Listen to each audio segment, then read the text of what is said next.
जिस किसी भी मनुष्य को किसी दूसरे सेवक की आवश्यकता का अनुभव होने लग जाएगा कि हमको एक सेवक की, एक सहयोगी की जरूरत है, वो कभी किसी की सेवा नहीं कर सकता।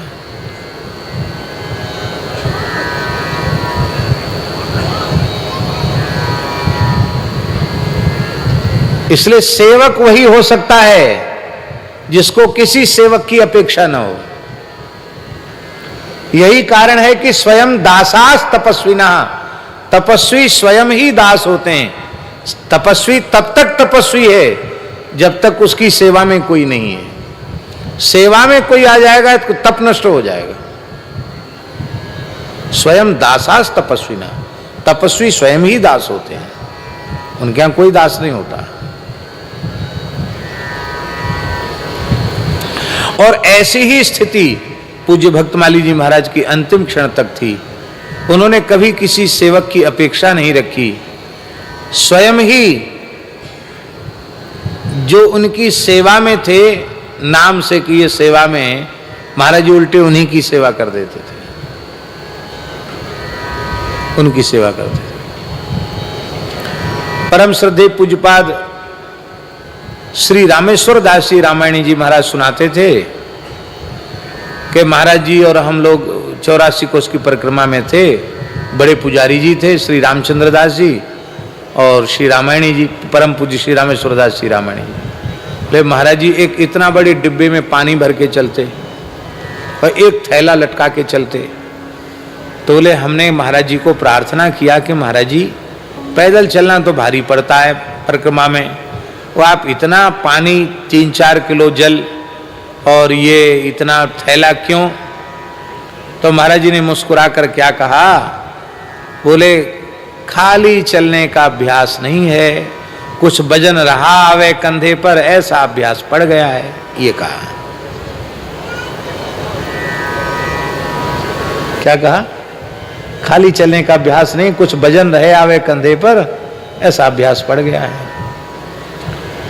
अब परिक्रमा तो थी पीछे और पुजारी जी और रामायणी जी महाराज जी थोड़ा आगे चल रहे थे। अब पुजारी जी को भी लघु शंका लगी और रामायणी जी को भी लघु शंका लगी। अब खोजें वहां पानी, कहाँ है पानी? तो महाराज जी बोले क्या बात है? बोले लघु शंका की इच्छा हो रही है। बोले कहाँ पानी? क्या पानी इसे है तो साथ में पानी। दोनों को हाथ में जल दिया, कुल्ला कराया, फिर बैठ गए। तो बोले अरे कुछ भूख भी लग रही है। तो महाराज ने तुरंत थैला में से भुने हुए चना मूंगफली निकाली और थोड़ा थोड़ा चूर्ण दे दिया, अग्नि दीपक चूर्ण। बोले बस जायके का जायका, फायदे का फायदा, थोड़ा खाओ और थोड़ा चूर्ण जिह्वा पर डाल लो। तो हंस करके कहा कि ये थैला और ये कमंडल आप लोगों के लिए लेके रखा है। तो पूज्य श्री रामायण जी कहते थे कि ऐसा महाराज जी का स्वभाव में, माने वृत्ति में सेवा भाव था, वृत्ति में। हाँ, ये दो महापुरुष थे, श्री रामानुज गुरु जी भी थे साथ में। बोले आप लोगों के लिए 3 मुद्दे, आप लोगों के लिए जल और ये थैला रखा हुआ है।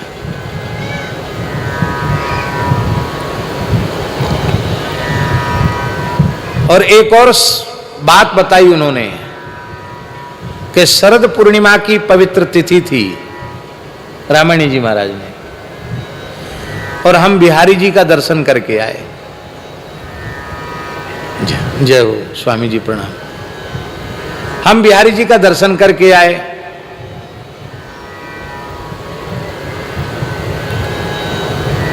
बिहारी जी उस दिन वंशी धारण करते हैं। तो दर्शन करके लगभग 11 बजे लौट के आए। तो महाराज जी ने छत पर, जो जहां हम लोग रहते थे, उसी छत पर बोले 2-4 तुलसी के गमला रख रखे हैं, सफेद कपड़े से सजा रखा है, और 1-2 इसके बेला के फूल गमले में उनको सजा रखा है, और बीच में ठाकुर जी हैं, चित्रपट है। तो हम आए तो आकर देखा, महाराज जी क्या है? बोले यहाँ शरद पूर्णिमा हो रहा है, महारास हो रहा है, आप बैठ के पाठ करिए। हमसे बोले कि अभी आप बैठ करके रास पंचाध्यायी का पाठ कीजिए। तो पूज्य श्री रामायण जी ने कहा कि हमने बैठ करके, यद्यपि हम थके हुए थे लेकिन हमने कहा महाराज जी की आज्ञा हो गई है, तो कहते बैठ के पाठ करना जैसे ही आरंभ किया, वो जो दृश्य था वो सर्वथा बदल गया। देखने में लगता था कि तुलसी के गमला और एक दो मोगरा के माने बेला के फूल की कली खिल रही है, लेकिन कहते सारा दृश्य बदल गया। हम रास का पाठ करते जा रहे हैं और संपूर्ण दृश्य मेरे नेत्रों के सामने प्रकट होता चला जा रहा है। कहते जीवन में कितनी बार रास पंचाध्यायी का पाठ किया, लेकिन उस दिन महाराज जी ने कहा कि रामायणी जी रास पंचाध्यायी का पाठ करो। बोले पाठ नहीं किया, जो जो पाठ करते चले जा रहे हैं वो लीला नेत्रों के सामने प्रत्यक्ष होती हुई दिखाई पड़ रही है। दिव्य वृंदावन का दर्शन हो गया और दिव्य रास का दर्शन हो गया। रामायण जी कहते थे ऐसी सामर्थ्य थी महाराज जी में।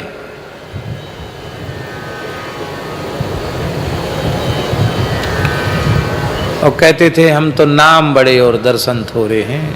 नाम कोई कहता महाराज हम आपका नाम सुन गए, हाँ तो नाम बड़े और दर्शन थोड़े, ऐसा भी कह देते थे।